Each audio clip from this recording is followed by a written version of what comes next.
नमस्कार फ्रेंड, एक बार फिर से आप सभी का स्वागत है। और इस बारे में इनकम टैक्स के सेक्शन 194 के बारे में बात करते हैं।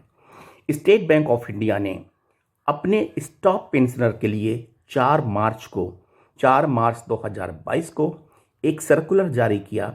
Stock pensioner new section 194 of income tax for specified senior citizen age 75 years and above.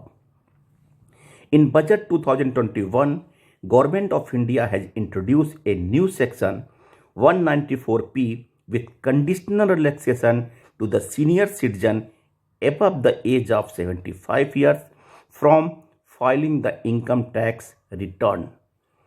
Such specified senior citizen may not be required to file income tax return once declaration is furnished by pensioner. The specified bank will have to deduct tax after giving effect to the deduction allowed under Chapter 6A and rebate under 87A. The salient provisions of the 194 is under. यानी कि section 194 जो budget में introduce किया गया, उसके कारण जो senior citizen in specified senior citizen 75 years and above, उनको कंडीशनल रिलीफ दिया गया है कि वो इनकम टैक्स रिटर्न फाइल ना करें। उसके लिए उनको डिक्लेरेशन अपने स्पेसिफाइड बैंक में देना होगा जहां से वो पेंशन उठाते हैं, जहां से उनको इंटरेस्ट मिलता है। Friends, specified senior citizen, the pensioner will qualified as specified senior citizen in the following condition fulfilled. The senior citizen should be the age of 75 or more during the current financial year. The senior citizen should be resident in India. The senior citizen should be receiving only 2 income, that is pension income and interest income on deposit from the specified bank from which he is receiving the pension income. The senior citizen has furnished a required declaration to the specified bank. In this connection, a new service named 194P has been developed and made available in HRMS portal. The detailed procedure for application under 194P, including submission of declaration and process for approval of request, is given in Annexure 1.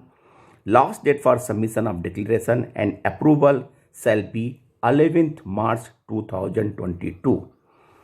State bank ने अपने यहाँ portal पे ये facilitate कर दिया कि उनके जो स्टॉक पेंशनर हैं और वो 194P में कवर होते हैं तो पोर्टल के थ्रू अपना डिक्लेरेशन दे दें।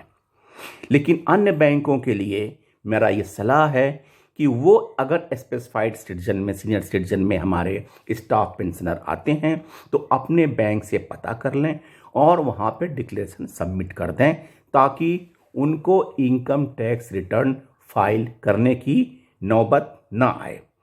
फ्रेंड्स, इस बात में आपको बता दूं कि जैसा कि section 139 of the income tax act govern the filing of income tax return by every individual with income above the basic exemption, लेकिन 194P के तहत जो हमारे स्पेसिफाइड सीनियर सिटीजन हैं उनके लिए ये सेक्शन लागू नहीं होता है। Filing of a declaration by senior citizen, the specified bank as mentioned above shall deduct TDS on the basis of a declaration submitted by the senior citizen to the bank. The declaration should contain the below mentioned details: total income of the senior citizen, reduction availed under section 80C to 80U, rebate available under section 87A, confirmation from the senior citizen of having only pension and interest income. अगर ये चीज़ें declaration आप दे देते हैं तो आपको income tax return file करने की आवश्यकता नहीं है, जैसा कि बजट में सेक्शन 194P के अंदर ये व्यवस्था की गई है।